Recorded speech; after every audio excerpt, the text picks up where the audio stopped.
أشهد أن لا إله إلا الله وحده لا شريك له وأشهد أن محمدا عبده ورسوله أما بعد فأعوذ بالله من الشيطان الرجيم بسم الله الرحمن الرحيم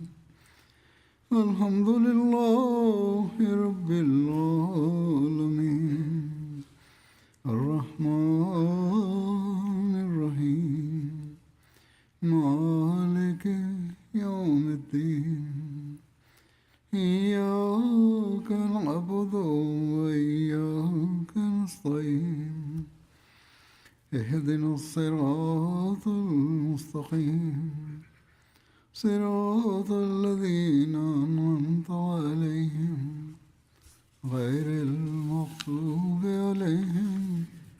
ولا الضالين.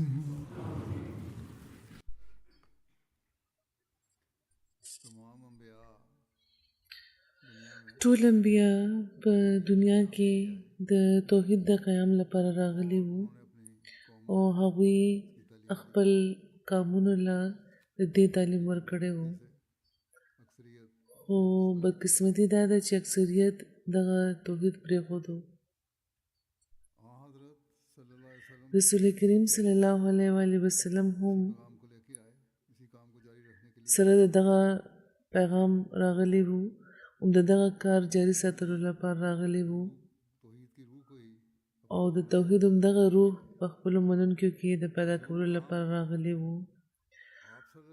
او چې کوم مقام د هغوی دې باره کې هغه د بلې چا هم نشته.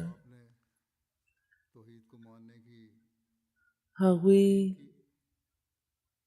که تلقین کړی دی د توحید د منلو، نو خدای پاک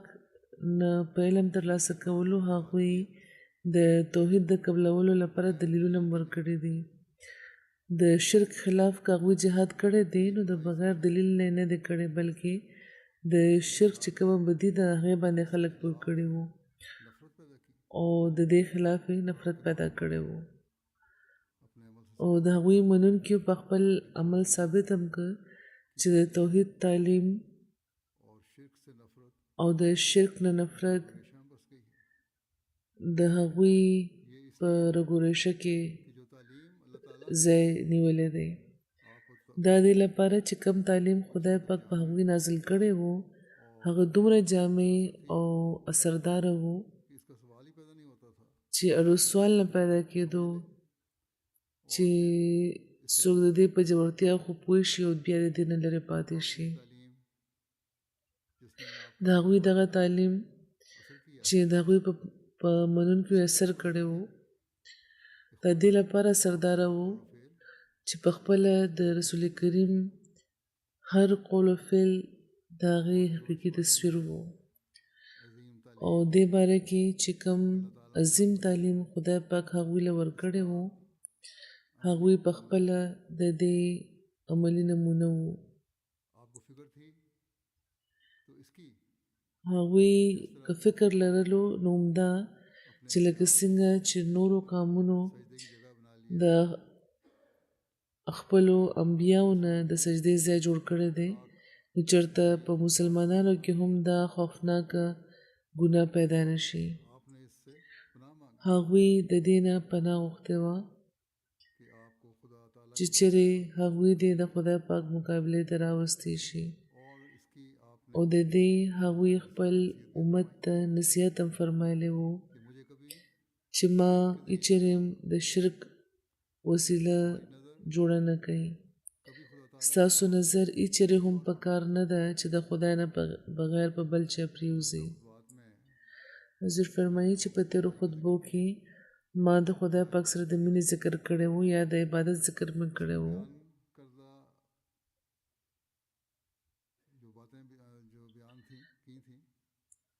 په هغې کې مې چې کومې خبرې بیانې کړې وې او د رسول کریم صلی الله علیه و آله وسلم چې کومه واقعه مې په دغه لړ کې وړاندې کړې وه نو هغې هم د توحید طرف ته رهنمایي کوله یا په هغې کې د توحید د قیام لپاره د هغوی یو جوش ښکارېدو یو ناقلاري ښکارېده او دا که یو خوا د توحید د قیام لپاره د هغوی د اعلیترین مقام عکاسي کوي چې وړوکوالی راشي خدای پاک د هغوی جوړ کړی و نو ورسره د خدای پاک د اخروي تعلیم چې کامل تعلیم دی نو د هغې د ژورتیا نه هم موږ خبرېږو په قرآن کې بار بار په مختلفو اړخونو موږ له د توحید تعلیم راکړی شوی دی لکه څنګه چې خدای پاک په سوره انبیاء کې فرمایي وما ارسلنا من قبلك من رسول الا نوحي الیه انه لا اله الا انا فاعبدون چې تا نه مخکې موږ یو داسې رسول نه و رالېږلی خو ورته به موږ دا وحي کوله چې یقینا ما نه بغیر بل څوک معبود نشته نو زما عبادت کوئ او بیا د عبادت چې کومې طریقې هغوی ته ښودلی شوی وی او لکه څنګه چې د توحید د مقام حق هغوی پوره کو عبادت یې وکړو نو بل یو مذهب کې د دې لسمه برخه هم نه ښکاري بیا خدای پاک په قرآن کې فرمایي چې قل انی امرت ان اعبد الله مخلصا له الدین چې ووایه ته چې ما له حکم راکړی شوی دی چې زه د خدای عبادت دین د هغه لپاره خالص کوم او کوم نو چې کله یو حقیقي مسلمان هم چې دا لولي دا ولولي نو هغه به هم دا اعلان کوي چې زه به په سوچه طریقه د خدای پاک عبادت کوم او د سوچه توحید د قیام کوشش به کوم او په هغه اصول به روانېږم چې کومه رسول کریم صلی الله علیه و آله وسلم سره دغه اعلان قایمه کړې وه چې په قرآن کې چې قرآن یې حکم ورکړی دی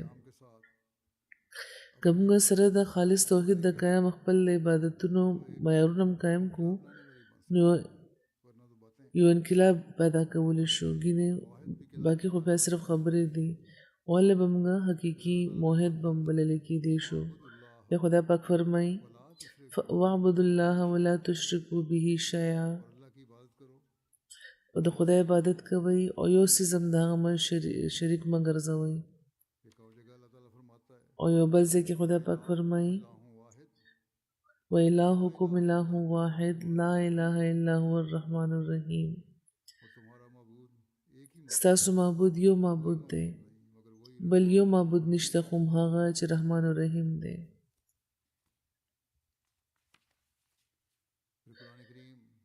بیا د قرآن په آخر کې خدای پاک د خپل د توحید د قیام اعلان فرمایي چې قل هو الله احد الله الصمد لم یلد ولم یولد ولم یکن له کفوا احد چې ووایه هماغه یو خدای دی بې احتیاجه دی نه یې څوک پیدا کړي دي او د چا نه پیدا دی او هیڅوک هم د هغه همسر نشته خدای پاک دلته د هر قسمه د شرک رد د رد اعلان فرمایلی دی رسول کریم ته فرمایلی دی چې په دنیا کې د دې اعلان وکړه نو چې کله د هغوی منونکي دا ولولي نو بیا زموږ دا فرض دی چې د هغه خالص توحید اعلان وکړو چې اعلان په دغه صورت کې شوی دی او په ډېرو نورو ځایونو کې اعلان شوی دی او په خپل قول او په فعل دنیا ته دا ووایو چې خدای پاک دی چې واحد دی او د هر څیز نه بې نیازه دی د هر څیز نه بې احتیاجه دی بلکې هر څیز د هغه محتاجه دی نه هغه د چا پلار دی نه د چا زوی او د هغه په شان رسو کېدی نشي. دا یو داسې اعلان دی چې د هر مذهب تعلیم چې خراب شوی دی د هغه رد کوي. عمده تعلیم دی چې په اعلان انسان ته د خدای پاک قرب ملاوي دی شي. او د دې ټولو نه اعلی او عرفا نمونه زمونږ سید و مولا حضرت محمد مصطفی صلی الله علیه وسلم دی. د هغوی د ژوند هره لحظه د توحید د قیام لپاره تیره شوې وه. لکه حضور فرمایي لکه څنګه چې ما وویل چې د وړوکوالي راسي د خالص توحید لپاره خدای پاک د هغوی تربیت فرمایلی وو. حضور فرمایي چې یو څو مثالونه دي چې قرآن نه ما ورکړه. دغه پیغام نه خو قرآن ډک دی. د رسول کریم د سیرت به مو ځینې واقعیت وړاندې کړم چې تېنه وړوکوالي راسې د وړوکوالي نه واخله تر د نبوت د دعوې پورې او چې کوم د هغوی ژوند و نو د توحید لپاره د هغې د ناقلارۍ او د هغې د کوشش ذکر ملاویږي. د رسول کریم صلی الله علیه وسلم فطرت دومره پاکیزه و چې د توحید سره مینه د هغوی رګوریشۍ ته ودیت شوې وه او د هغوی طبیعت د نبوت په مقام فایزېدو نه مخکې د شرک او د بوتانو د پرستش نه متنفره و. نو یو روایت کې راځي چې حضرت ام ایمن بیانول چې بوانه هغه بوت و چې قریش ډېر تعظیم کولو. دلته به حاضرېده، قربانۍ به یې کولې او کال کې به یو ورځ هلته اعتکاف به هغوی کولو. ابو طالب به هم سره د خپل کام هلته تله او رسول کریم صلی الله علیه وسلم به هم ځان سره بوتل غوښته خو هغوی به انکار کولو. تر دې چې یو ځل د رسول کریم تروریانې او د هغوی ابو طالب د هغوی نه ډېر خفه شو. دا یې ویل چې محمد ته څه غواړې چې ته خپل د کام چې دا ورځ ده په دې کې به ته نه شریکېږي او د هغې په اجتماع کې به اضافه نه کوې. خو بهرحال یو ځل د خپل د تروریانو په اسرار هغوی تللي خو هلته د هغوی ډېر په ویره واپس راغلي وو او هغوی ویل چې ما هلته یو عجیبه منظر ولیده. نو تروریانو ویل چې دونه په نیک انسان شیطان اثر نشي کولی. هغوی ترې تپوس کړو چې تا څه ولیده؟ نو هغوی ورته وفرمیل چې څنګه به چې زه بت ته جوخت تلمه نو یو په سپینه جامه کې به یو تنی به راته په زوره ویل چې محمد شاته شه د بت ته به لاس نه لګې. اینه پس رسول کریم صلی الله علیه وسلم د مشرکانو په یو داسې ورځ کې هغوی چېرته شریک شوي نه وو او خدای پاک همیشه هغوی د مشرکانه رسوماتو نه محفوظه ساتلي وو. د نبوت د دعوې نه مخکې دا خبره ده. وړوکوالي کې د خپل تره ابو طالب سره هغوی د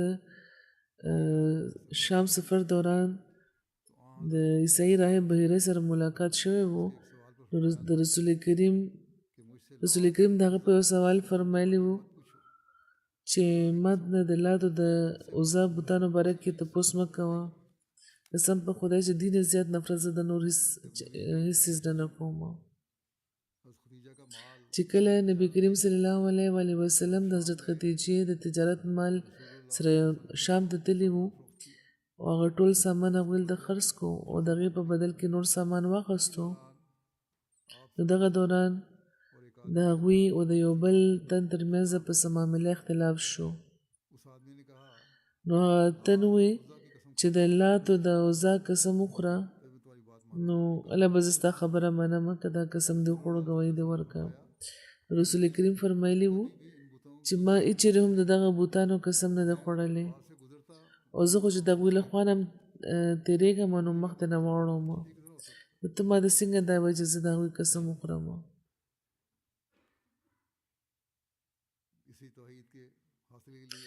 د هغه توحید د ترلاسه کولو لپاره به هغوی غار حرا ته تلل. مخکې هم د دې ذکر شوی دی چې د یو خدای عبادت او د توحید لپاره ناکلاري و د هغوی په زړه کې. د دې نقشې یو ځای کې حضرت مرزا بشیر احمد صاحب داسې راکاږلی دی چې غار حرا د مکې په غرونو کې یو مشهور غر دی په حرا کې دی چې د مکې نه 3 میله په فاصله دا ځای دی او نن سبا دې ته جبل نور ویل کېږي. رسول کریم صلی الله علیه و آله وسلم بوتانو نه خو نفرت کولو خو کوم خلکو به چې د بوتانو عبادت کولو او د یو خدای نه بل لري کېده نو په هغې باندې به افسوس هم کولو صرف په خپله نه بلکې په خلکو به هغوی افسوس کولو چې ولې دې د بوتانو عبادت کوي او د بعثت نه مخکې د آبادۍ نه بل لرې هغوی په دغه غار کې عبادت کولو. نبی کریم صلی الله علیه و آله وسلم کله چې 40 کالو شو نو یو ورځ جبریل نمودار شو او رسول کریم صلی الله علیه و آله وسلم باندې اړومبی وحی نازله شوه د هغې په ذریعه چې خدای پاک هغوی مبوس کړي وو. دغه اړومبی وحی سره رسول کریم صلی الله علیه و آله وسلم خلک د خدای پاک توحید طرف ته رابلل شروع کړه او د شرک خلاف هغوی تعلیم شروع کړو خو په سر کې هغوی د خپل د مشن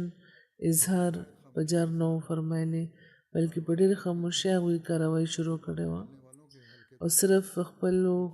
پېژندګلو چې کومه حلقه وه تر هغوی خپل تعلیم محدوده ساتلی و.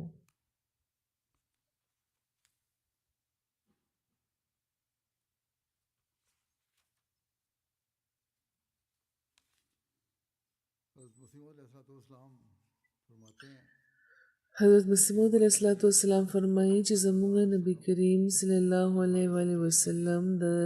صداقت د اظهار لپاره یو مجدد اعظم وو چې ورک صداقت هغوی یو ځل بیا دنیا ته راوستو. په دغه فخر کې زموږ رسول کریم صلی الله علیه و آله وسلم سره بل هیڅوک هم شریک نشته چې هغوی ټول دنیا یو تاریکي کې بیا مونته وه او د هغوی په ظهور هغه تاریکي په نور بدله شوه. په کم قام کې چې هغوی ظاهر شوي وو د خپل د وفات نه مخکې هغوی د هغه ټول قام نه د شرک له عبادت لرې کا او د توحید جامه ورته واغوسته او صرف دومره نه بلکې دا خلک شو بیا چې د ایمان اعلی مرتبو ته ورسېده او د صدق او د وفا او د یقین هغه کارونه د هغوی نه ظاهر شو چې نظر په دنیا په یوې برخه کې نه ملاویږي. دا کامیابی او دومره قدر کامیابی یو نبی تم سوای د رسول کریم صلی الله علیه و آله وسلم نه د نصیب شوی. عمده یو ډېر لوی دلیل دی د رسول کریم صلی الله علیه و آله وسلم په نبوت چې هغوی یو داسې زمانه کې مبعوث شوي وو هغوی تشریف راوړی وو چې د انتهایی درجې د ظلمت کې زمانه هغه وه او طبعا د زمانې خواست کولو چې یو عظیم الشانه مصلح دی راشي او هغوی بیا یو داسې وخت کې د دنیا نه انتقال فرمایلی وو چې په لکونو انسانانو شرک و بتپرستي پرېښې وه او توحیدو د راستۍ لارې خپله کړې وه او حقیقت کې دا کامله اسلام د هغوی سره مخصوصه وه چې هغوی یو داسې قام چې سیرت نه وحشي وو او د ځناورانو غوندې کې خصلت وو هغوی ته د انسانانو عادتونه وښودل یا نورو ټکو کې به داسې ووایي چې ځناوران انسانان که او بیا انسانانو نه تعلیم یافته انسانان جوړ که او تعلیم یافته انسانانو نه باخوده انسانان جوړ که او د روحانیت کیفیت هغې کې وپوکلو او رښتونی خدای سره د هغوی تعلق پیدا کو. هغوی د خدای په لاره کې د ګډو بیزو په شان د حلال کړی شو او د چینجو په شان دی د میږو په شان د خپو د لاندې ومږلی شو خو ایمان هغوی د لاسه پرې نه ښودو بلکې په هر مصیبت کې هغوی قدم مخکې پورته کړی وو. نو بېشکه زموږ نبی کریم صلی الله علیه و آله وسلم د روحانیت قایمولو په لحاظ آدم ثانی و بلکې حقیقي آدم هغوی وو چې چا په وسیله د چا په طفل ټول انساني فضایل تر کمال ورسېده او ټول نیک قوتونه په خپل کار کې ولګېده او یو خاق د انسان د فطرت بې باره پاتې نه شو او ختم نبوت صرف دا نه چې د زمانې د تاخر په وجه هغوی باندې شو بلکې په دغه وجه هم چې د نبوت ټول کمالات په هغوی باندې ختم شوي دي. بیا هغوی یو ځای کې فرمایي چې خدایه ستا په زرګاو شکر دی چې تا موږ ته د خپل د پیژندنې لاره په خپلو ښودله او خپل پاک کتابونه دې نازل کړه او د فکر او د عقل غلطۍ او خطاونه نه دې موږ بچ کړو او درود و سلام د حضرت سید الرسول محمد مصطفی صلی الله علیه و آله وسلم او د هغوی آل او اصحاب باندې وي چې د هغوی نه په وجه خدای پاک یو دنیا چې لاره ته نه ورکه وه په سیده لاره راوسته هغه مربي او نفرسانه وجود چې د لارې نه بېلاره شوي خلقت بیا په لاره راوسته هغه محسن او صاحب احسان چې خلک یې د شرک او د بوتانو د بلا نه خلاص که او هغه نور او نور افشانه چې د توحید رڼا په دنیا کې خوره که او هغه حکیم او معالج د زمانې چې وران شوي زړونه په د راسته په لاره راوسته هغه کریم او کرامت نشانه هستی چې مړو له د ژوند اوبه ورکړي او هغه رحیم او مهربانه چې د امت لپاره غمجن و او درد پورته کو او هغه شجاع او هغه پهلوان چې موږ د مرګ د خولې نه روباسلو هغه حلیم او بېنفسه انسان چې په بندګۍ کې سر ټیټ کو خپله هستي په خاورو کې ومنګله هغه کامل موحد و بحر عرفان چې صرف د خدای پاک جلال د هغه خوښ شو او هر هغه نه بغیر چې څوک دی هغه د خپل د نظر نه لرې که او هغه د رحمان خدای د قدرت معجزه چې امي و خو ټول حقاني علوم باندې غالب شو او هر کام یې د غلطۍ او د خطاونو ملزم وګرځولو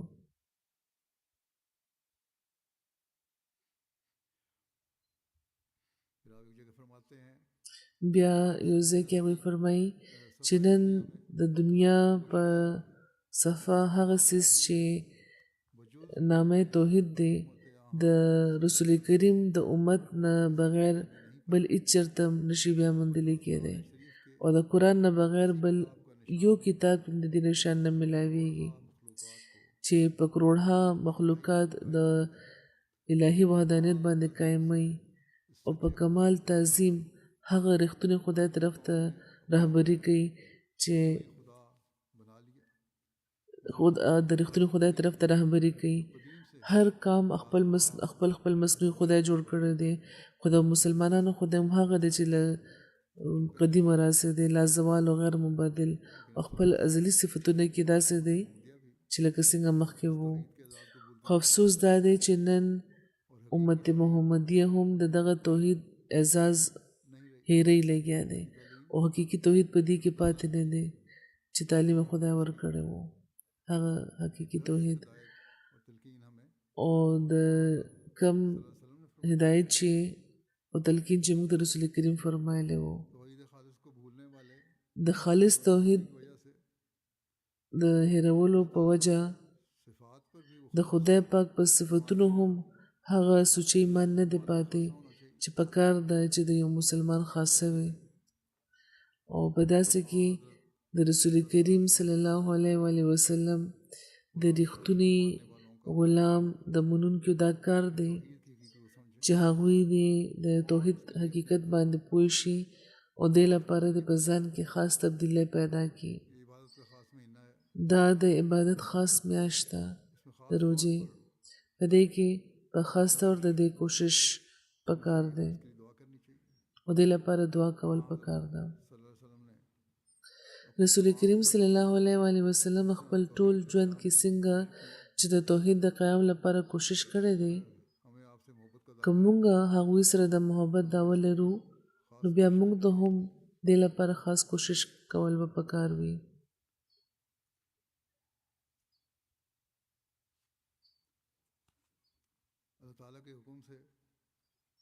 د خدای پاک په حکم د توحید د قیام لپاره څنګه هغوی کوشش فرمایلی و او دې لپاره تکلیفونه پورته کړي وو دا حضرت مسلم موعود یو ځای کې داسې بیان کړي دي چې په قرآن کې خدای پاک رسول کریم صلی الله علیه و آله وسلم ته فرمایي انذر عشیرتک الاقربین چې محمد رسول الله صلی الله علیه وسلم ته د دنیا ګډ ګډ کې چې کم خلک دی هغوی له انظار ورکه خو مخکې خپلوانو له انظار ورکه ځکه چې دوی په تا باندې دوه چنده حق لري یو حق دا دی چې د باقي دنیا په شان دیم تبا کېږي لګیا دي او بل حق دا دی چې دوی ستا خپلوان دي او د دوی پلار نیکانو کله تا سره ورسره سلوک کړی و په انګریزي کې هم یو خبره مشهوره ده چې چیریټي بګینز اټ هوم یعنې صدقه او خیرات مخکې له کوره شروع کېږي همدغه شان د واعظ و نصیحت سلسله هم همیشه د کوره شروع کېدل پکار ده نو رسول کریم صلی الله علیه وسلم د دغه حکم تعمیل داسې وکړه چې هغوی د مکې د دستور مطابق د صفا غر باندې ودرېده او هغوی د مختلفو قبایلو نامې اخیستل شروع کړه هغوی رابلل شروع کړه او مخکې هغوی آل غالب راوبلل او هغوی د مسجد حرام نه راووته او د کوه صفات منځته راغله هغه ابو لهب رسول کریم ته وویل چې آل غالب راغله او تاسو چې څه ویل غواړئ هغه ووایي خو هغوی د ابو لهب طرف ته څه پام ونه کړو او د لوی قبیلې خلکو ته هغوی آواز وکړو چې هغوی مو رسېدو نو ابو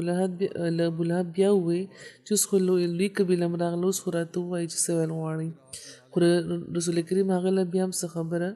دغه خبره درخورېدنه ونه ګڼله او آل مرة ته آواز ورکړو چې هغوی هم راغله بیا هغوی آل کلاب او آل حسین ته آواز وکړو ان تر دې چې هغوی ټول را غونډ شو او چې کوم خلک رانغلی شو نو هغوی خپل نماینده بیا راولېږله چې هغوی د معلومه کړي چې دوی کوم غرض لپاره راغونډ کړی شوي دي او چې کله د مکې ټول قبیلې سره د قریش راغونډې شوې نو رسول کریم هغوی ته خبره شروع کړه ورته وفرمیل چې ګورئ که زه تاسو دا ووایم چې دغه غر نه شاته یو ډېر لوی لښکر راغونډ شوی دی چې په تاسو حمله کول غواړي نو تاسو به زما دا خبره ومنئ که نه نو هغوی چې ولې نه موږ به ستاسو خبره ضرور منو ځکه چې موږ همیشه دا لیدلي دي چې تاسو رازباز یئ ریښتوني یئ د مکې د حالاتو نه چې کوم خلک خبر دي هغوی هغوی ته معلومه ده چې د رسول کریم دا مطالبه په حقیقت کې داسې وه چې لکه یو ناممکنه څیز د ممکنېدو مطالبه وکړی شي یو ناممکنه څیز د ممکنه کېدو مطالبه دې وکړی شي ځکه چې د مکې خلکو چې کوم څاروي وو هغوی په واده کې به څرېده او داسې علاقه وه چې د یو لښکر هلته پټېدل ناممکناتو کې وو خو په هغه خلکو د رسول کریم د رازبازۍ دومره اثر و چې هغوی دا وی چې که زموږ سترګې دا خبره نه تسلیموي خو موږ به ستاسو خبره ضرور منو ځکه چې ستاسو رازبازي زموږ په نظر کې مسلمه ده نو بیا هغوی رسول کریم باره کې چې یو ځای دا خبرو که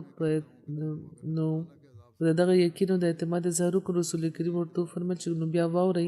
چې تاسو یو اهم خبر در کوم هغه دا دی چې زه د خدای پاک له طرفه د رسول په طور رالېږلی شوی یم نو زه تاسو ته دا وایم چې که تاسو د خدای پاک د عذاب نه محفوظه پاتې کېدل غواړئ نو زما اتباع وکړئ هغوی چې څنګه دا ووایي نو ابولهب په جوش ووایي چې تمن لکه سایر الایام لهذا جماعتنا یعنی نعوذ بالله پتا د هلاکت دومره خبرې لپاره ته موږ راغونډ کړي یو او دغه شان نورو خلکو هم ټوکې شروع کړې او په تمسخر هلته نه لاړه خو د دغه استهزا او د مخالفت په وجه هغوی د توحید د قیام چې کم کوشش و هغې نه ونه درېده مسلسل هغوی په دغه کوشش کې وو لکه څنګه چې بیان کما چې د استهزا او بیا مخالفت هم زیات شو او د هغوی مخالفت بیا حضرت مرزا بشیر احمد صاحب د تاریخ د کتابونو له رویه داسې بیان کړی دی چې څومره عظیم الشانه مشن رسول کریم راوړی وو هماغومره په شدت د هغوی مخالفت هم پکار و ځکه چې هغوی په یو داسې زمانې کې مبوس شوي وو چې کله د تاریکۍ خاص زور و ضروري و چې د نور په راتلو د تاریکۍ چې کوم فوجونه وو هغوی په خپل انتهایي طاقت دغې مقابله کړې وې نو بیا هم داسې وشو د ټولو تیرو نبیانو په نسبت د رسول کریم مخالفت د ټولو نه زیات شوی و او د دغه مخالفت په ظاهري اسبابو کې یو سبب دام و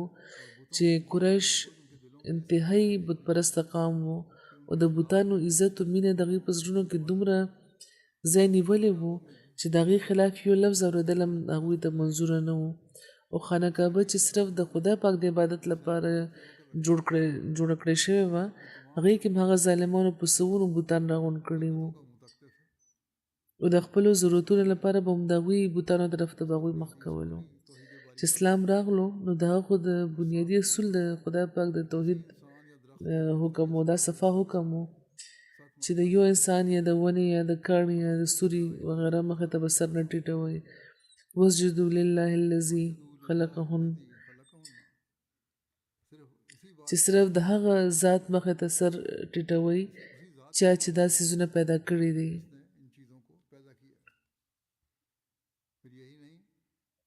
بیا صرف همدا نه بلکې د قریش د بوتانو د هغوی په خیال هغه د حتکامیز الفاظو کې یادېدل او هغې ته یعنې په قرآن کې ورته د جهنم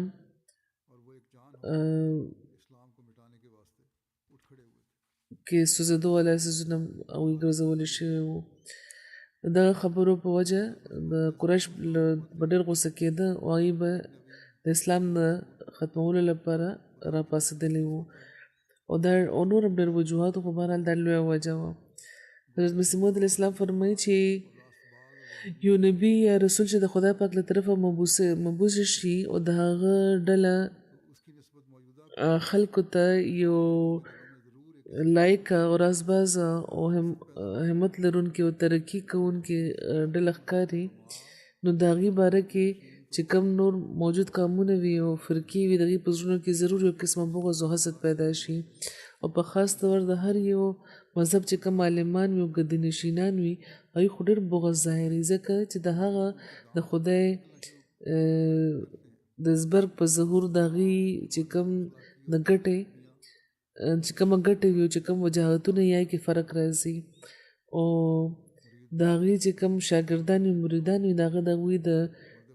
دام نه بهر وتل شروع کړي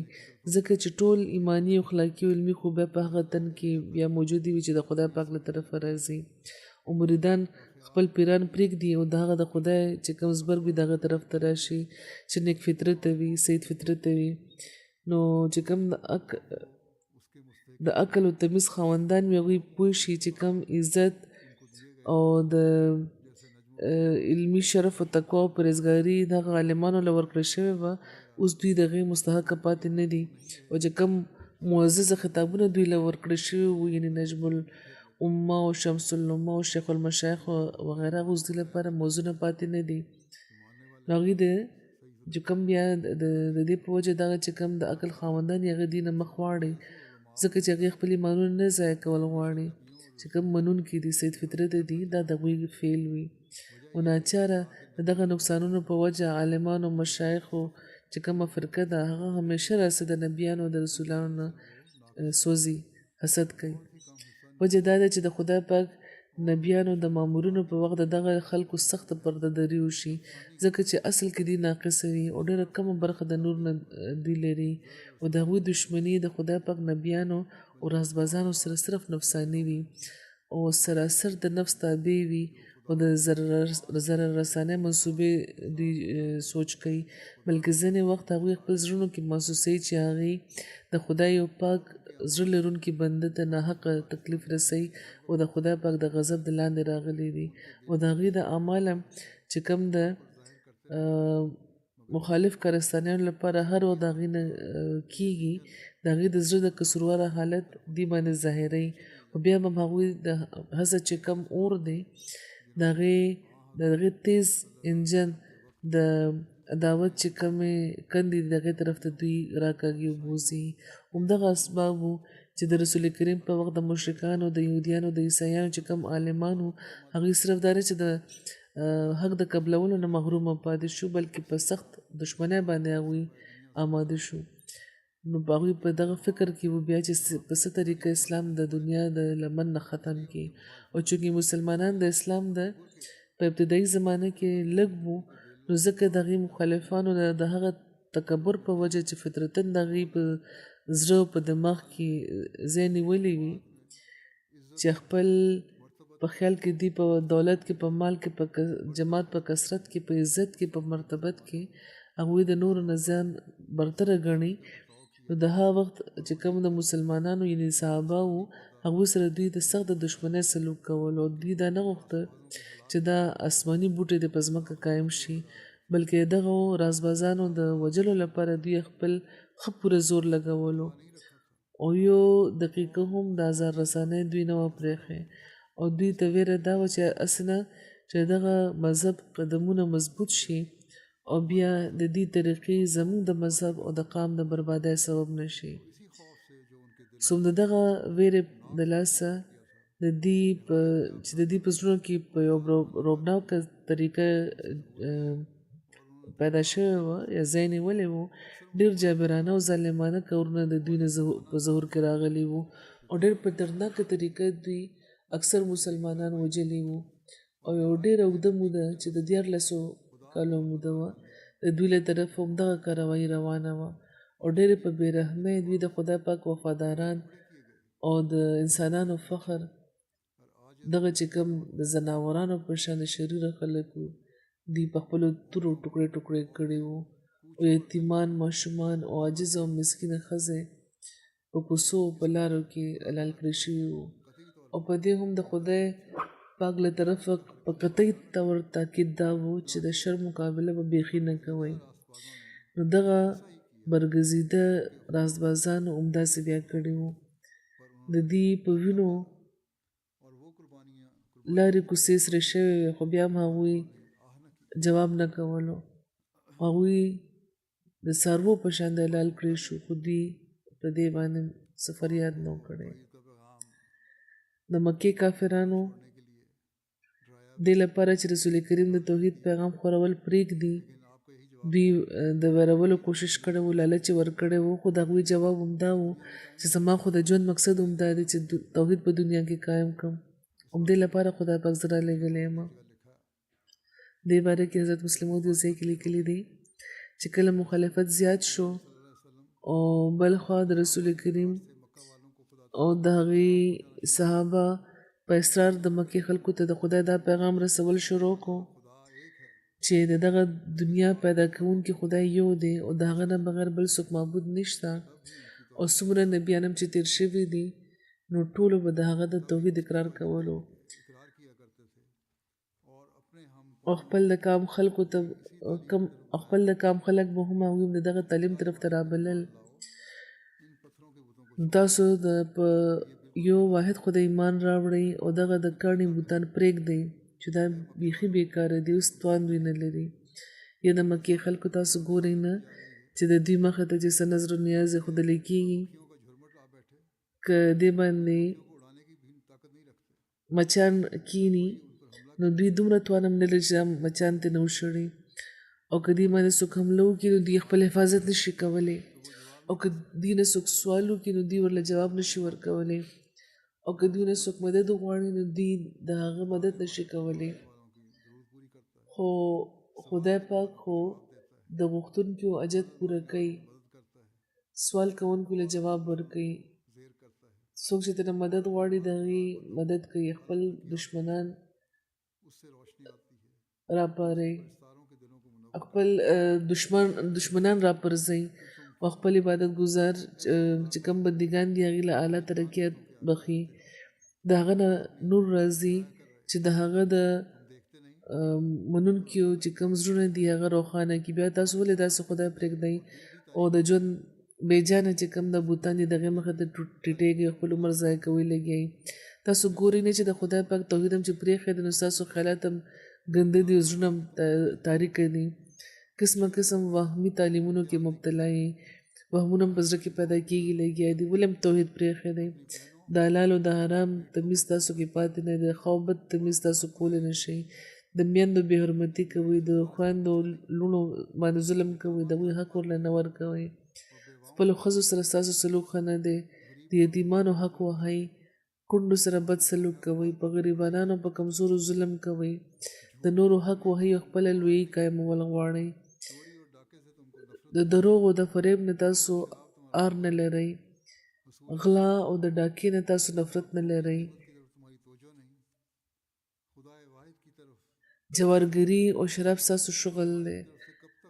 د علم ترلاسه کولو د قومي خدمت طرف ته ستاسو پام نشته د یو واحد خدای له طرفه به تاسو تر کومه غافله یئ راشئ خپل اصلاح وکړئ او ظلم پرېږدئ دا به د تاسو کې پیدا شوي دي اصلاح وکړئ د دې نن هم د دغه بدیانو چې کوم دا بدۍ چې کوم خلک لري نو دا د توحید نه لرېوالي په وجه دوی کې دي په کم کامونو کې چې دا بدۍ دي که څه ښه ښهوالی په دې کې شته او ډېرې بدۍ هم دي چې کومې په دې کې شته ټولې چې کومې ما یاد دی او د دې وجه دا چې هغوی توحید نه لري دي او له بده مرغه ځینې د مسلمانانو همدا حل دی بیا هغوی فرمایي چې د خدای پاک د قرب د ترلاسه کولو طریقه دا ده چې هر حقدار له دغه حق ورکوي ډېر ضروري څیز دی دا خدای پاک مال درکړی دی نو د ملکو د کام د خدمت لپاره او د کمزورو د غریبانو د ترقۍ لپاره دا خرج کوي د ښځو عزت کوئ هغوی له د هغوی حق ورکوئ یتیمان د خدای پاک امانت ګڼئ او د هغوی خبرګیري د اعلی درجې نیکي ګڼئ د کونډو ډاډ شئ نیکۍ او تقوا قایمه کوي انصاف او عدل نه بلکې صرف انصاف او عدل نه بلکې رحم او احسان خپل شعار کوي صرف انصاف او رحم صرف انصاف نه بلکې رحم هم پکار دی احسان هم پکار دی دا د یو مؤمن لپاره تعلیم دی چې په دنیا کې راتګ ستاسو بیکاره نه شي خاص سر ځان پسې پرېږدئ چې دایمي نیکۍ تخم دې وکرلی شي په حق اخیستو کې نه بلکې په قربانۍ او ایثار کې اصل عزت دی صرف د حق اخیستو کوشش مه کوئ بلکې قرباني او ایثار هم ضروري دی تاسو قرباني کوئ چې خدای ته جوخت شي د خدای پاک د بندګانو په مقابله کې د ایثار نمونه وښایي چې د خدای پاک سره ستاسو حق قایم شي دا هغه نشانې دي چې د حقیقي توحید باندې قایمېدو لپاره دي بېشکه چې موږ کمزوري یو خو زموږ کمزوري مه ګورئ دا اعلان هم هغوی فرمایلی دی په اسمان باندې د صداقت د حکومت فیصله شوې ده اوس به د محمد رسول الله صلی الله علیه وسلم په ذریعه د عدل تله ایښودل کېږي د انصاف او د رحم حکومت به قایمېږي چې پکې به چا باندې ظلم نه کېږي د مذهب په معامله کې به دخل اندازي نه کېږي د ښځو غلامانو باندې چې کوم ظلم روان و هغه به ختم کړی شي او د شیطان د حکومت په ځای د یو واحد خدای حکومت به قایم کړی شي چې دا تعلیمونه بار مکې والو ته ورول شروع کړی شو نو د چې کوم شریف الطبع خلک وو د طبیعت شریفانو کم خلک هغه د هغوی رغبت د اسلام طرف ته زیاتېدل شروع شو او یو ورځ د مکې سرداران راغونډ شو او د رسول کریم تر ابو طالب له راغله ورته وویل چې ستاسو زموږ رئیس یې او ستاسو له خاطره موږ ستاسو د وراره محمد صلی الله علیه وسلم ته څه نه وی خو اوس وخت راغله چې هغوی د موږ سره آخري فیصله وکړي تاسو هغوی پوه کړئ هغې نه تپوس وکړئ چې آخر هغه له موږ څه غواړي که د هغه خواهش د عزت د ترلاسه کولی دی نو موږ به هغه خپل سردار ومنو که هغه د دولت خواهشمنده دی نو موږ به زموږ هر تن به هغه له څه نه څه برخه د مال ورکولو لپاره تیار دی که هغه د واده خواهشمنده دی د مکې هره جنۍ چې کومه د هغه خوښه وي د هغه نامه دې واخلي موږ به د هغې ته واده کړو موږ د هغې په بدل کې دې نه څه نه غواړو هېڅ خبرې نه هغه نه منې کوو موږ صرف دا غواړو چې هغه دې زموږ بوتانو ته بد ول پرېږدي بېشکه هغه دې دا وایي چې خدای یو دی خو هغه دې دا نه وایي چې زموږ بوتان بد دي هغه صرف دومره ومني نو زموږ به ورسره صلح وشي او تاسو هغه پوه کړئ او زموږ تجویز قبلولو باندې آماده کړئ یعنې بیا دو خبرو کې به یوه کېږي یو دا چې یا خو به خپل وراره پرېږدئ یا به خپل یا ستاسو چې کوم کام دی هغه به ستاسو د ریاست نه انکار وکړي تاسو به پرېږدئ ابو طالب لپاره دا خبره ډیره ګرانه وه. عربو سره به پیسه به لږه وه، خو د هغوی ټوله خوشحالي به د هغوی په ریاست کې وه. رئیسان به چې کوم د قام هغه به د قام لپاره ژوندي وو او قامونه به د رئیسانو لپاره ژوندي وو. دا خبره چې ابو طالب واورېده نو ناقلاره شو او رسول کریم راوغوښته. هغوی ته وویل چې زما وراره ماله زما قام راغلی وو او دا پیغام یې ماله راکړی دی. ورسره یې ماته دا هم ویلي دي چې که ستا وراره په دې خبرو کې په یو خبره هم راضي نه شو او نو زموږ طرفه نه هر قسمه پیشکش وشو، سم چې پیشکش کولو شو هغه موږ وکړو. او که په دې هغه نه منې کېږي د خپلې طریقې نه، نو بیا ستا کار دی چې ته هغه پرېږدې. او که ته د هغه پرېښودو لپاره تیار نه شو نو موږ بیا ستاسو د ریاست نه انکار وکړو، تاسو به پرېږدو. چې ابوطالب دا خبر وکړه نو د هغوی په سترګو کې اوښکې راغلې. د ابوطالب په سترګو کې رسول کریم چې د هغوی اوښکې ولیدې نو د هغوی په سترګو کې اوښکې راغلې. هغوی ورته وفرمیل چې زما تره زه دا نه وایم چې تاسو خپل کام پرېږدئ او زما مرسته وکړئ. تاسو بېشکه زما مرسته پرېږدئ او خپل کام سره ملاو شئ. خو قسم مې دی د واحد خدای وي چې لا شریکه دی چې که نور زما ښي لاس ته او سپوږمۍ زما ګس لاس باندې دوی راولي کېږدي نو بیا به هم زه د خدای پاک د توحید د واز نه منې کېږم او زه به خپل کار کې مصروفه یم تر څو چې خدای ما له مرګ رانولي. او تاسو خپل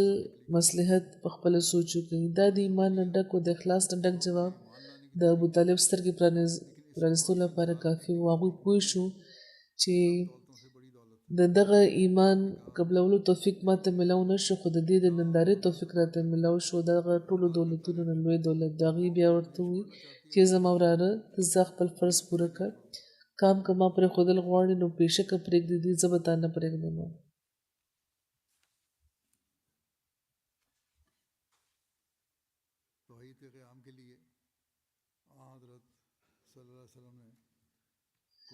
د توحید د قیام لپاره رسول کریم صلی الله علیه وسلم د مکې د کافرانو له طرفه چې کوم هر قسمه ظلم او زیاتې و هغه برداشت کړی و. همدغه روح هغوی په خپلو صحابهو کې هم پیدا کړی و، لکه څنګه چې حضرت مسیح موعود علیه السلام هم لیکلي دي چې هغوی خپلې مرۍ پرې کولو ته تیار وو او نتیجه هغوی بیا دا وه هغوی خپلې مرۍ پرې کړې، یعنې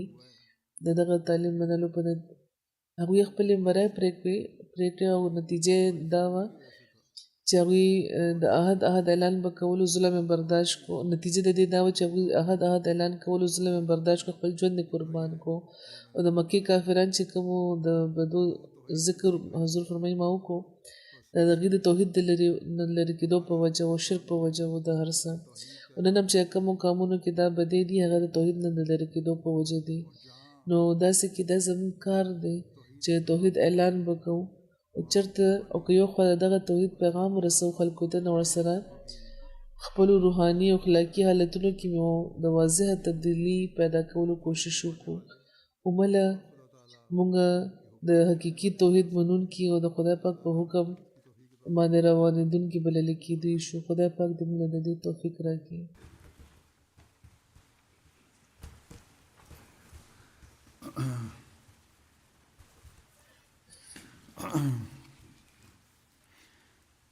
الحمد لله نحمده ونستعينه ونستغفره ونؤمن به ونتوكل عليه ونعوذ بالله من شرور أنفسنا ومن سيئات أعمالنا.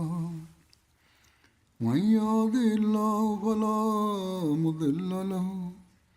ومن يضلل فلا هادي له ونشهد أن لا إله إلا الله ونشهد أن محمدا عبده ورسوله.